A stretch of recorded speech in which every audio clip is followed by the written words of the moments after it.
وہ رشتوں کو مضبوط کرتا ہے، وہ اس میں حسن لاتا ہے، وہ اس میں پاکیزگی، وقولوا للناس حسنا، لوگوں سے اچھی بات کرو۔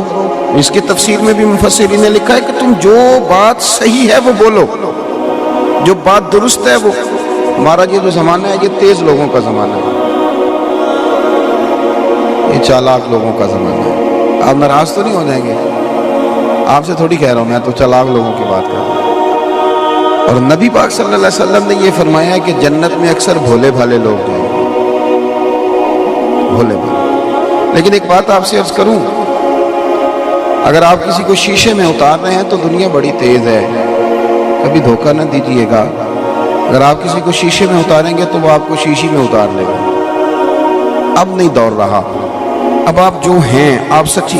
ہم نا تھوڑا تھوڑا جھوٹ کی بنیاد بناتے ہیں۔ میں تو ایک دیہاتی آدمی ہوں، میں نے دیکھا ہے کہ جب بچی کا رشتہ دیکھنے کے لیے کوئی آتا ہے تو لوگ فرنیچر بھی کسی غیر کا منگوا کے رکھ لیتے ہیں، وہ برتن بھی ادھار کے لا کے رکھتے ہیں۔ تو آپ نے کیوں جھوٹ کی بنیاد پہ رشتہ قائم کیا؟ کیوں کیا رشتہ قائم؟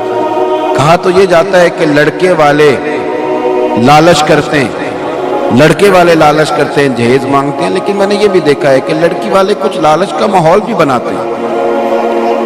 وہ بھی کہتے ہیں کہ ہم نے کار دینی ہے، وہ بھی کہتے ہیں کہ ہمارا پروگرام بنا ہوا ہے، لڑکے کی والدہ کو سونے کی بالیاں بھی ڈالے گی۔ کیوں رشتوں کی بنیاد ہم جھوٹ پہ رکھتے ہیں؟ ایسی باتیں کرتے ہیں جس سے جھوٹ کی بنیاد، ایک دفعہ جب کوئی آدمی جھوٹ بول لیتا ہے تو پھر وہ بات طے ہو جاتی ہے، پھر وہ بہت سارے سچ بول کے بھی جھوٹ کو چھپا نہیں سکتے۔ آپ سچی بات کریں۔ ابو سفیان کہتے ہیں کہ جب نبی پاک صلی اللہ تعالی علیہ وسلم نے صحابہ کرام کو اجازت عطا فرمائی کہ تم حبشہ کی جانب ہجرت کر لو، بہت سارے لوگ اب ستانے لگیں، تو یہاں سے جب مسلمان حبشہ کی جانب تشریف لے گئے ہجرت کر کے، تو قریش مکہ نے وہاں بھی لوگ بھیج دیے کہ ہمارے بھاگے ہوئے لوگ ہیں، ان کو واپس کیا جائے۔ تو نجاشی کہنے لگا کہ میں سنی سنائی باتوں پر یقین نہیں کرتا، دوسری جماعت کا، دوسرے گروہ کا، دوسری پارٹی کی بھی بات سنوں گا۔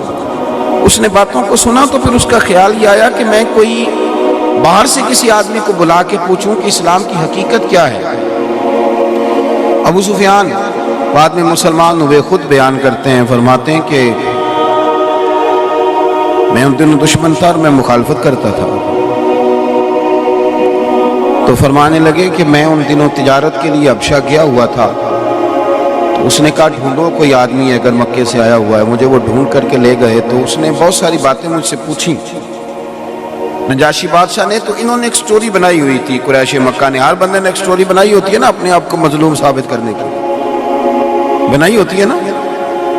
دکاندار کہتا ہے کہ گاہکوں کا کیا بتاؤں آپ کو، وہ تو بغیر پیسے کی چیزیں خریدنے آتے ہیں، اور گاہک کہتے ہیں کہ آپ کو کیا بتائیں، ہم تو ایک جیب میں پیسے لے کے گئے تھے پر دکاندار نے دوسری سے بھی نکال لیا۔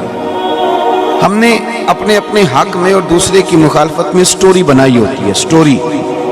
خواتین وہ والی حدیثیں یاد کر لیتی ہیں جو عورتوں کے حق میں آئی ہیں، تو وہ سناتی ہیں، کہتی ہیں کل وہ بیان سنا تھا جس میں مولانا کیا کہہ رہے تھے، تو مرد بھی کہتا ہے تم نے وہ والی حدیث نہیں سنی کہ اگر خدا کے علاوہ سجدہ جائز ہوتا تو پھر خامد کو سجدہ کرایا جاتا۔ اپنی اپنی ہم ضرورت کی چیزیں نکال لیتے ہیں۔ اہل مکہ نے بھی کچھ سٹوریاں بنائی ہوئی تھیں، وہ سٹوریوں میں بڑی جان ڈالتے تھے، ایموشنل کرتے تھے۔ وہ کہتے تھے دیکھو جی، اور وہ لوگوں کو اشتعال دلا جی آپ کے ابا کو گمراہ کہتے ہیں مسلمان، یہ کہتے ہیں آپ کا ابا بدھ پوجتا تو وہ گمراہ تھا، وہ تیرے دادا کو برا کہتے ہیں، یہ ایموشنل کرتے ہیں۔ دیکھیں جی اچھے بلے رہ رہے تھے، اکٹھے چل رہے تھے، ایک نئی بات چھیڑ دی، بھائی کو بھائی سے الگ کر دیا۔ اور ہمارے جو لوگ بھینسیں یا گائیں پالتے ہیں وہ جانتے ہیں کہ وہ پوچھا جائے کہ تمہارے پاس کتنی گائیں بھینسیں ہیں، تو مطلب ہوتا ہے کتنے آپ کے روپے ہیں۔ اگر 4 لاکھ کی بھینس ہے اور 20 بھینسیں کسی کے پاس ہیں تو 20 لاکھ روپے کا وہ۔ اسی طرح یہ جو غلام ہوتے تھے یہ خریدے جاتے تھے، تو گنا جاتا تھا کہ اگر 15 غلام ہے تو پھر اتنے لاکھ کا مال اس کے پاس پڑا ہوا۔ وہ دیکھو جی، وہ کہتے ہیں غلام چھوڑ دو، تو یہ ان کی سٹوریاں تھیں۔ وہ کہتے ہیں وہ میں نے ساری سٹوری آ کے نا تو نجاشی بادشاہ کو سنائی، اور میں نے پوری کوشش کی معاذ اللہ دین کے انہیں خلاف کرنے کی، تو نجاشی نے بڑی باتیں پوچھی، بڑی باتیں سنی۔ آخر میں نجاشی کہنے لگا سردار ایک بات بتائیں کہ وہ جس محبوب نے نبوت کا دعویٰ کیا ہے کیا کبھی انہوں نے جھوٹ بھی بولا ہے؟ نہیں سمجھ آئی آپ؟ کیا کبھی، یعنی کبھی ایسا بھی ہوا ہے انہوں نے بچپن بھی گزارا، جوانی بھی گزاری، کبھی جھوٹ بھی بولا ہے؟ تو ابو سفیان کہتے ہیں کہ لمحے کے لیے میں نے سوچا کہ کہہ دوں بولا ہے، کیونکہ مخالفت جو کر رہا تھا۔ تو پھر میرے دل میں خیال آیا ابو سفیان تو انہیں جادوگر کہے گا تو شاید معاذ اللہ کوئی مان جائے، شاعر کہے گا تو شاید تیری بات پہ کوئی کان دھرے، اور تو یہ کہہ دے کہ نبی پاک علیہ السلام نے کبھی جھوٹ بولا، یہ تو کوئی مانے گا ہی نہیں۔ ان کا سچا ہونا اتنا ظاہر ہے، اتنا ثابت ہے، اتنا اعلیٰ کہ کبھی کوئی یہ بات ماننے کو تیار نہیں ہوگا۔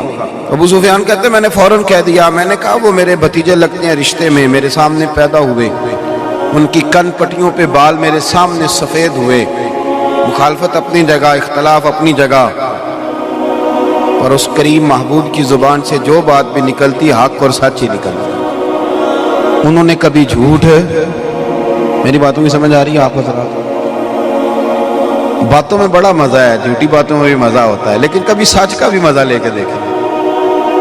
دو ٹوک ہونے میں بھی بڑا ہی مزہ ہے، دو جملوں میں کھری بات کر دینے میں بھی بڑا ہی مزہ ہے، بڑا سا اس ذائقے کو بھی کبھی محسوس کریں۔ فرماتے ہیں کہ میں نے کہا کہ بھئی انہوں نے کبھی جھوٹ نہیں بولا، یہ بات طے ہے، مخالفت اپنی جگہ پر وہ ہیں سچے۔ تو کہتے ہیں نجاشی نے کچھ بھی نہ کہا، رومال اٹھایا کندھے پہ رکھا اور جانے لگا۔ تو میں نے کہا بادشاہ اتنی باتیں تو نے سنی، اتنے جواب لیے، رزلٹ کا اعلان بھی تو کرنا، نتیجہ کیا نکلا؟ تو کہتے ہیں مجھے کہنے لگا نتیجہ تو خود بخود نکل آیا ہے، جس بندے نے 40 سالوں میں کبھی بندوں سے جھوٹ نہیں بولا، بندوں سے جھوٹ نہیں بولا، وہ یہ جھوٹ کیوں بولے گا کہ میں اللہ کا رسول بن کے آیا؟ اگر ان کی باقی باتیں سچی ہیں تو یہ بھی سچی ہے کہ محمد الرسول اللہ، محمد صلی اللہ علیہ وسلم اللہ کے رسول ہیں۔ میرے بھائیوں، یہاں کسی آدمی سے ہم نے 2-4 لاکھ روپیہ لینا ہونا تو وہ بیچارہ صرف 15 دن کے لیے عمرے پہ جانے لگے تو لوگ کہتے ہیں پہلے میرے پیسے دینا پھر جانا، اور اگر وہ کرائے کا مکان والا ہو اور وہ جانے لگے تو سامان رکھ لیتے ہیں لوگ، نہیں پہلے پیسے دو۔ لیکن آپ بندوق لے کے اس آدمی کو قتل کرنے چلے جائیں جس سے آپ نے پیسے لینے ہیں، یہ ہوتا نہیں۔ سارے مکے کے لوگ تلواریں لے کے آ گئے، رات کو معاذ اللہ شہید کرنا ہے، حضور کو شہید کرنا ہے۔ یہ میری بات کو خاص توجہ سے سنیے گا۔ تو وہ جو آئے تھے نا شہید کرنے کے لیے، جو یہ ارادہ لے کے آئے تھے شہید کرنا ہے، ان میں سے اکثر لوگ وہ تھے، اکثر لوگ، یعنی 2 4 5 نہیں، وہ چونکہ ہر قبیلے کا ایک آدمی تلوار لے کے منگایا گیا تھا تاکہ اگر حضور کو معاذ اللہ شہید کیا جاتا ہے تو کسی ایک پر الزام نہ آئے۔ تو ان میں سے اکثر لوگ وہ تھے جو تلواریں لے کے آئے تھے، پر ان کی امانتیں ابھی بھی نبی پاک علیہ السلام کے پاس پڑی ہوئی تھی، ہاتھوں میں تلواریں۔ یہ ذائقہ محسوس کریں دین کا، یہ ایسی چیز آپ کو نہیں ملے گی کسی اور جگہ کہ وہ تلواریں ہاتھ میں لیے آ گئے، لیکن ان کی امانتیں حضور کے حجرہ نور میں پڑی ہیں۔ اور میرے نبی پاک علیہ السلام کا بھی ذرا طریقہ محبت دیکھیے گا، سرکار نے فرمایا علی میرے بستر پہ سو جائیے۔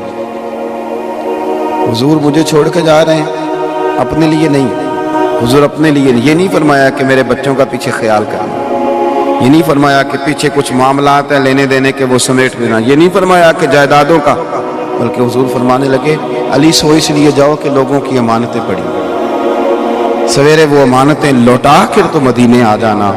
میرے بھائی، MNA کا امیدوار تقریر کر رہا ہو، MNA کا امیدوار، اور اس کے ووٹر نے، سپورٹر نے اس کی فوٹو والا کارڈ اپنے ہاتھ یہاں چپکایا ہوا ہو، اور وہ ووٹر جو ہے وہ باہر کھڑا خوش گپیوں میں مصروف ہو، تو کسی نے کہہ دیا کہ وہ آپ کا کینڈیڈیٹ تو اندر تقریر کر رہا ہے، سنتے کیوں نہیں؟ تو وہ ہے سپورٹر، اس نے اس کی فلیکس کے نیچے اپنی فوٹو بھی لگوائی ہوئی ہے، لیکن اس سے کہا بھی اس کی تقریر سنو تو کہتا مجھے پتا ہے جھوٹ بول رہا ہے، سارے اس نے کرنا کرانا ہے کچھ نہیں۔ جب قوم اس نہج تک پہنچ جائے کہ ووٹر اور سپورٹر بھی کہے کہ یہ جھوٹے ہیں، اور جب جھوٹ اتنا عام ہو جائے کہ بہت بڑا لیڈر بھی بات کر کے کہے کہ وہ تو سیاسی بیان تھا، تو قوموں کا تو کچھ بنے گا نہیں بنے گا، لیکن آپ کی روحانی زندگی، آپ کے اخلاقیات، آپ اپنے آپ کو کیسے جواب دیں؟